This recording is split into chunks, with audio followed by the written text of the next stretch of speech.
દડવા ધામના રાંદલમાં તમે જમવા વેલા આવો ને.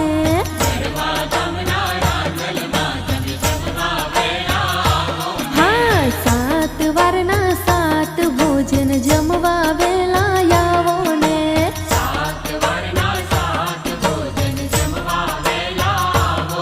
હે જમવા વેલા આવો માડી સૈયર સાથે લાવો ને. જમવા વેલા આવો માડી સૈયર સાથે લાવો ને. દડવા ધામના રાંદલમાં તમે જમવા વેલા